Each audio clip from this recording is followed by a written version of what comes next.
امیر معاویہ رضی اللہ تعالیٰ عنہ کے ساتھ سارے اطاعت کرنے والے موجود ہیں، حضرت علی کے ساتھ بار بار دھوکہ دینے والے موجود ہیں، پھر انہی لوگوں نے حضرت علی کو قتل کر دیا۔ یہ بات حضرت حسن کہتے ہیں، حضرت حسین کہتے ہیں، محمد بن حنفیہ کہتے ہیں کہ علی کو علی کے ساتھیوں نے قتل کیا۔ جب حضرت علی رضی اللہ تعالی عنہ شام جانے کے بجائے بصرہ کی طرف حضرت عائشہ صدیقہ رضی اللہ تعالی عنہ کے قافلے کو روکنے کے لیے نکل رہے تھے تو حضرت حسن ساتھ میں نہیں جا رہے تھے۔ پھر جب نکل گئے تو بعد میں کہ ابا کے ساتھ چلے جائیں، ابا نہ زیادہ ناراض نہ ہو جائیں اور عدم اطاعت کا نافرمانی کی معصیت نہ ہو جائے، نکل کر کے گئے تو وہاں 4 باتیں حضرت علی سے کہیں۔ حضرت حسن نے کہیں، بیٹا باپ کو نصیحت اور سمجھائش دے سکتا ہے سمجھدار اگر ہے تو۔ حضرت حسن نے 4 باتیں حضرت علی سے کہیں۔ پہلی بات یہ کہی کہ آپ میری بات نہیں مانتے ہو، کل آپ بغیر کسی مددگار کے قتل کر دیے جاؤ گے۔ دوسری بات، جب حضرت عثمان کو لوگوں نے گھیر رکھا تھا اور یہ بات لوگوں کے ذہن میں تھی کہ عثمان کے بعد آپ خلیفہ بنو گے، اور ہم لوگوں کو عثمان کی رکھوالی کے لیے لگا دیا تھا، لیکن یہ تک کہ حالات بگڑتے جا رہے ہیں، چونکہ ادھر سے کوئی ریئیکشن نہیں ہو رہا ہے اور بلوائی وہ بڑھتے جا رہے ہیں، ان پر کوئی روک نہیں لگ رہی ہے، تو حادثہ ہو کر کے رہے گا۔ تو ہم نے یہ کہا تھا کہ تم مدینہ چھوڑ کر کے باہر نکل جاؤ، تاکہ اگر کوئی ناخوشگوار معاملہ تو تمہارے دامن پر داغ نہ لگے کہ علی نے قتل کرایا۔ حضرت علی نے ہرگز قتل نہیں کرایا، 2 بیٹوں کو لگا دیا تھا حفاظت کے لیے۔ تو یہ مشورہ تھا آپ یہاں سے نکل جاؤ کہ اگر کوئی ایسا حادثہ پیش آئے تو آپ پر الزام نہ آنے پائے، لیکن آپ نہیں نکلے مدینہ سے اور عثمان کا قتل ہو گیا۔ تیسری بات، فوراً ہم نے منع کیا کہ آپ بیعت مت لو لوگوں سے، جب تک کہ وفود پورے عرب سے ہر قبیلے سے نہ آ جائیں، بڑا مجمع ہو، جب تک آپ بیعت نہ لو۔ لیکن چند لوگوں کے اصرار کے بعد ہم نے فوراً بیعت لے لی۔ بیعت کا اصرار کرنے والے وہ لوگ تھے جنہوں نے عثمان کو قتل کیا تھا۔ ہم یہ چاہتے تھے کہ آپ کا دامن صاف رہے، آپ پر الزام نہ آنے پائے، آپ نے ہماری بات نہیں مانی اور آپ نے بیعت لے لی۔ حضرت حسن کہتے ہیں۔ چوتھی بات، حضرت عائشہ کے قافلے کو روکنے کے لیے میں نے کہا کہ قافلہ جا رہا ہے، عائشہ کا جانے تو روکو مت، تاکہ یہ لوگ خود صلح پر آمادہ ہو جائیں یا کوئی ناخوشگوار معاملہ ہو تو اس کی ذمہ داری آپ کے سر نہ آنے پائے۔ آپ روکنے کے لیے نکل پڑے، جنگ جمل کی نوبت پیش آ گئی۔ یہ حضرت حسن نے حضرت علی سے کہا تھا، لیکن حضرت علی رضی اللہ تعالیٰ عنہ کی ارد گرد ایسے ہی تھے۔ انسان کتنا زیادہ انٹیلیجنٹ ہو، کتنا زیادہ جینیس ہو، کتنا زیادہ ذہین ہو، کتنا پلان ساز ہو، لیکن انسان کی آدھی صلاحیت اور آدھی خارج کی صلاحیت کام آتی ہے۔ بہت قابل انسان ہے، اس کو کچھ ٹیم اچھے ورکرز نہ ملیں تو کچھ کام نہیں کر پائے گا۔ انسان کے اندر قابلیت ہے، لیکن کچھ تعداد اس کی جمعیت مل گئی تو بہت بڑا کام کر لیتا ہے وہ۔ تو جو جمعیت کی حضرت علی کی جو ساتھی تھے وہ سب الٹا کرنے والے تھے۔ حضرت حسن اس بات کو سمجھتے تھے۔ تو جب حضرت علی کی شہادت ہو گئی تو لوگ حضرت حسن کے پاس آئے کہ اب آپ خلافت کو سنبھالیے۔ حضرت حسن رضی اللہ تعالیٰ عنہ نے منع فرمایا کہ نہیں، لیکن جب ان کا اصرار بڑھا تو حضرت حسن آگے کی انہوں نے پلان بنا لیا کہ ہم کو کیا کرنا ہے۔ بیعت لے لیا۔ بیعت لینے کے بعد فوراً حضرت امیر معاویہ سے مذاکرہ شروع کر دیا، بات شروع کر دی، اور بات جب شروع ہوئی تو یہ ہوا کہ مسلمانوں کے 2 طبقوں میں صلح کسی بھی طرح سے ہو جائے۔ یہ بات جب کی تو حضرت حسین کو اندازہ ہو گیا کہ بھائی جان صلح کر لیں گے اور خلافت کو دستبردار ہو جائیں گے، امیر معاویہ کو خلیفہ بنا دیں گے۔ حضرت حسین سمجھ گئے، کہا بھائی جان آپ صلح مت کرو، آپ صلح کے لیے جاؤ ہی مت۔ حضرت حسن سمجھ گئے میرے بھائی، میرے لاڈلے بھائی اس میں روڑا بن جائیں گے، تو حضرت حسین کو گھر میں محصور کر دیا، نظر بند کر دیا کہ یا تو میں خلیفۃ المسلمین بن جاؤں گا، امیر معاویہ میرے ہاتھ پر بیعت کر دیں گے، یا میں امیر معاویہ کے ہاتھ پہ بیعت کر کے آ جاؤں گا اور پوری امت کو ایک جھنڈے کے نیچے جمع کر کے رہوں گا۔ جب تک صلح یا خلافت مجھے نہ مل جائے اس وقت تک تم گھر سے باہر مت نکلنا۔ اب صلح کی جب بات ہوئی تو معاملہ پھر اپنے جو ایک تو خوارج نکل گئے تھے، جو لوگ پھر حضرت حسن کے ساتھ تھے ان لوگوں سے کہا کہ صلح کی بات ہم کرنے جا رہے ہیں تو یا تو مجھے خلافت دے دیں گے، تو اس پہ راضی ہو؟ بولے ہاں راضی ہیں۔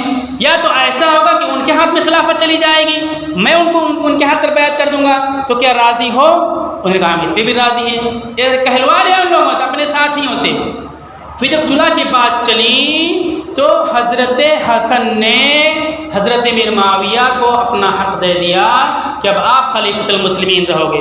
جیسے ہی یہ حق دیا وہیں کرسی پر مسند پر انہی کے ساتھیوں نے کپڑا پکڑ کے کھینچا، کپڑا پھاڑ دیا.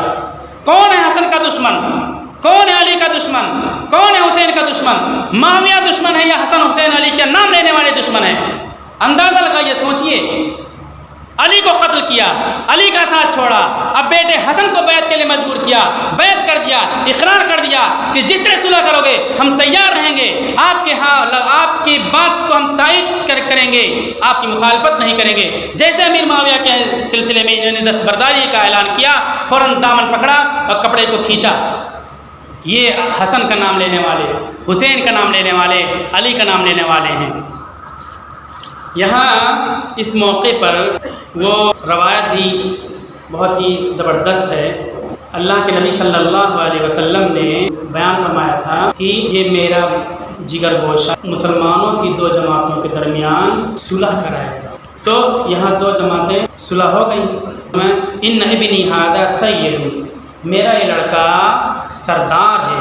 وَلَعَلَّ اللَّهَ أَن يُصْلِحَ بِهِ بَيْنَ فِئَتَيْنِ عَظِيمَتَيْنِ مِنَ الْمُسْلِمِينَ. اور اللہ تعالیٰ اس بیٹے کے ذریعے سے مسلمانوں کی دو عظیم جماعتوں کے درمیان صلح کرائے گا. اللہ کے نبی نے جب پیدا ہوئے تھے اسی وقت یہ پیشین گوئی فرمائی تھی. دو عظیم جماعتیں، ایک حضرت علی حضرت حسن حسین کے ساتھ، دوسرا امیر معاویہ کے ساتھ، دونوں کے درمیان اللہ کے نبی کیا فرماتے ہیں؟ من المسلمین، مسلمانوں کی دونوں جماعتیں ہوں گی، کافر نہیں ہوں گی ادھر لڑنے والی، ادھر بھی مسلمان ادھر بھی مسلمان ہوں گے. اللہ کے نبی بخاری کے روایت ہے. اور صلح کر دیا. جو پیشین گوئی اللہ کے نبی نے فرمائی تھی وہ چیز ہو گئی.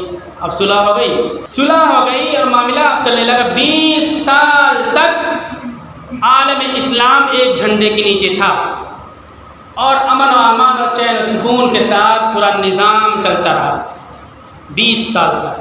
اور اسلامی فتوحات کے فریرے بہت سے سرحدوں کو عبور کرتے ہوئے آگے بڑھ رہے تھے.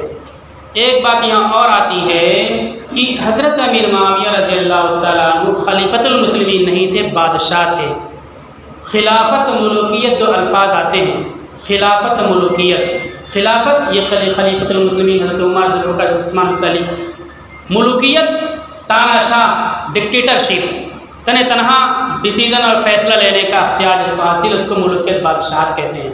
بادشاہت کی مذمتیں بھی آئی ہیں، لیکن بادشاہت اور ملوکیت فی نفسی ہی ناجائز نہیں ہے، بلکہ شریعت میں اس کا ثبوت ہے. موسیٰ علیہ السلام کے ہوتے ہوئے وقال لهم نبيهم ان الله قد بعث لكم طالوت ملكا، طالوت کو بادشاہ بنایا، سلیمان علیہ السلام کو بادشاہ بنایا. تو یہ بادشاہ بننا یہ معیوب نہیں ہے. اللہ کے نبی نے فرمایا کہ میرے بعد 30 سال تک خلافت رہے گی. اب اللہ کے نبی نے جو بات کہہ دی ویسے ہی ہوگا، اس میں تبدیلی نہیں ہو سکتی. اب خلافت نہیں آ سکتی ہے. جب خلافت نہیں آئے گی تو ملوکیت ہوگی. ملوکیت میں عام طور پر ظلم و زیادتی اور جارحیت اور استبداد ہوتا ہے. لیکن جب ملوکیت آئے گی، خلافت آ نہیں سکتی ہے، تو ملوکیت کا اسلامی ماڈل کیا ہو، بادشاہ کا اسلامی نمونہ کیا ہو؟ حضرت امیر معاویہ صحابی رسول ہیں. اللہ تعالیٰ کے تکوینی نظام کے تحت بادشاہ بنائے گئے، ملک بنائے گئے، سلطان بنائے گئے، تاکہ آئندہ آنے والے بادشاہوں کو ان کے سامنے ایک شرعی آئیڈیل اور آدرش اور نمونہ عمل موجود ہو کہ جب تم بادشاہ بنو تو ایسی بادشاہی کرو، ایسا انصاف کرو، ایسے لوگوں کو قابو میں رکھو. یہ ہے ملوکیت. ملوکیت کے لیے آئیڈیل امیر معاویہ نمونے عمل ہیں اور باعث ہدایت ہیں. اللہ تعالیٰ جن کو بادشاہت دے دے، جن کو حکومت دے دے، جن کو اقتدار دے دے، ان کو امیر معاویہ کی طرف دیکھنا چاہیے. اب خلیفہ نہیں بن سکتے، کہنے کے لیے خلیفہ بنیں گے، شورا رہیں گے، ممبران رہیں گے، مشورہ دیں گے، لیکن حقیقت یہ ہوتا ہے جو ادارہ ہوگا اور جو ادارے دیکھ لیجیے آپ، اس میں سب ایک ہی سوچ کے ہوتے ہیں. سب نے کہہ دیا کہ اچھے ہیں تو سب اچھے بولے لگتے ہیں. اپنے دماغ سے، منطق سے، عقل سے، لاجک سے نہیں سوچتے کہ اچھا ہے بھی کہ نہیں اچھا ہے. سب ایک رائے دینے لگتے ہیں. بڑے ادارے دیکھ لیجیے آپ, ایک ہی خاندان کے لوگ سب ممبران ہیں, سب ایک ہی کے لیے فیصلہ دے دیتے ہیں. تو کہنے کے لیے کہ شورا ہے, ملک خلافت ہے, لیکن حقیقت میں بھی ملوکیت ہی ہوتی ہے, خلافت آ نہیں پائے گی. تو ملوکیت کا ماڈل کیا ہوگا؟ امیر معاویہ اللہ کی طرف سے ملک بنائے گئے, یہ نمونہ پیش کرنے کے لیے اب خلافت نہیں آئے گی. اگر تم ملک اور بادشاہ بنو تو بادشاہت کیسے چلاؤ گے؟ بادشاہت چلانا, بادشاہ بننا کوئی بڑی بات نہیں ہے. کسی کو بھی اللہ تعالیٰ بادشاہ بنا دے گا. سردار دوست محمد خان افغانستان کے ایک گاؤں کے تھے. کہاں کے تھے؟ ایک گاؤں کے طرح کے تھے. اورنگزیب عالمگیر کے دور میں ہندوستان میں آئے تھے, فوجی تھے. وہاں ان کے بیٹوں میں جھگڑا چالو ہو گیا, چھوڑ دیا. بھوپال کے پاس آ کر کے کھیتی کرائے پہ لے لیا, کھیتی کرنے لگے. کھیتی کرتے رہے. رانی کملاوتی, ان کے شوہر کا نام نظام الدین تھا. کملاوتی کے شوہر کا نام نظام الدین تھا. کملاوتی کے دیور نے نظام الدین کو قتل کر دیا. تو انہوں نے 1,00,000 دینار میں دوست محمد کو ٹھیکہ دیا کہ میرے دیور نے میرے شوہر کو قتل کر دیا ہے, تم اس کو قتل کر دو تو تم کو 1,00,000 روپے ہم دیں گے, 50,000 دینار ابھی لے لو, قتل کرنے کے بعد ہم 50,000 تم کو دے دیں گے. تو ان کے دیور کو دوست محمد نے قتل کر دیا. اب 50,000 دینار پیسہ آ گیا پاس میں, اور کھیتیاں کرائے پہ لے لی اور اپنی ٹیم بنا لی. کملاوتی بہت مانتی تھی, بیٹا جیسا جانتی تھی وہ. اب یہ کہانیاں بناتے ہیں کہ انہوں کو قتل کر دیا تھا, یہ کر دیا تھا, زبردستی قبضہ کر لیا, اس لیے اس کا نام یہ کر دو وہ کر دو. تو بادشاہ کہاں افغانستان سے چٹی پہن کر کے آئے تھے, فوج میں تھے, کھیتی کرتے تھے, ایک ریاست کے بادشاہ بن گئے. جو ہندوستان میں بڑی بڑی ریاستیں تھیں ان میں بھوپال ریاست سب سے علمی ریاست تھی, حیدرآباد کی ریاست سب سے علمی ریاست تھی. اتنی اچھی ریاست کے بادشاہ بن گئے, حاکم بن گئے. تو بادشاہ بننا کوئی بڑی بات نہیں ہے. 52 ممالک کے ہم نام سے 52 ممالک. اکثر کے باپ دادا لٹیرے تھے, چرواہے تھے, ڈاکو تھے. خلافت عثمانیہ ایک حکومت تھی اور مسجد اقصی پر یہودیوں کے تسلط کو روکنے کے لیے بڑی دیوار تھی وہ. تو یہودیوں نے کہ کسی طرح سے مسجد اقصی کو قبضہ کیا جائے, تو لائرنس آف عربیہ کو بھیجا, پیر بنا کر کے, عالم بنا کر کے بیعت کیا اس نے. پھر لوگوں سے کہنا چالو کیا کہ یہ عثمانی لوگ ترک اور عجم کے رہنے والے, ہم قریش کے رہنے والے, ہمارے اوپر یہ حکومت کرتے ہیں, ہم زیادہ حقدار ہیں حکومت کرنے کے. ان لٹیروں اور ڈاکوؤں کو یہودیوں نے پیسہ دیا کہ ترکیوں کو مارو, عثمانیوں کو مارو, ان کو قتل کرو گے, ان کو بھگاؤ گے تو تم کو ہم الگ الگ علاقوں کا بادشاہ بنا دیں گے. مارنا چالو کیا. کعبہ کے اندر کتے, بلی, بندر کو مارنا جائز نہیں ہے, لیکن اس وقت سعودی حکومت کے باپ داداؤں نے عثمانیوں کو کعبہ کے اندر قتل کیا. اس بنیاد پر کہ عثمانی تھے, وہ ترکی تھے. یہ قاتلوں کی اولادیں آج آنکھ موند رہی ہیں, کفر و شرک کی آبیاری کر رہے ہیں اور بت پرستوں سے ہاتھ ملا رہے ہیں, یہودیوں سے ہاتھ ملا رہے ہیں. 20 لاکھ مسلمانوں کو شام کے اندر قتل کر دیا گیا. علماء گئے ملنے کے لیے ان لوگوں سے, انہوں نے ایک لفظ بھی بشر اسد کے خلاف نہیں بولا. چرواہوں کی اولادیں اسلام دشمنوں کا اعلی کار بن کر کے 52 مسلم ملکوں پر حکومتیں کر رہی ہیں. تو بادشاہ بننا کوئی بڑی بات نہیں. اگر بادشاہ بن جائے تو آئیڈیل تمہارا کیا ہوگا؟ امیر معاویہ تمہارے آئیڈیل ہوں گے. تو خیر, حضرت امیر معاویہ رضی اللہ تعالیٰ بادشاہ بن گئے. حضرت حسن, حضرت حسین کے ساتھ بہت بہتر معاملہ کیا کرتے تھے. ہم کو کہا گیا تھا کہ 2 گھنٹہ بولیں گے, اور شہادت کی بات ابھی آئی ہے, یہ باتیں لانی ضروری تھی. اب جب حضرت معاویہ ضعیف ہو گئے تو دیکھا کہ ہر علاقے میں شورش کا ماحول ہے. حضرت علی کو قتل کرنے والے وہی لوگ, حضرت حسن کو دھوکہ دینے والے وہی لوگ, اور حضرت حسین کے ساتھ بھی ایسے ہی لوگ ہیں. تو یہ کہتے ہیں حضرت معاویہ رضی اللہ تعالیٰ عنہ کہ میں اپنے بعد اس امت کو بے سہارا نہیں چھوڑوں گا. میں چاہتا ہوں کہ میرے بعد کوئی اس کا چرواہا, اس کا نگہبان, اس کا گلہبان بن جائے, تاکہ امت میں اختلاف اور انتشار نہ پیدا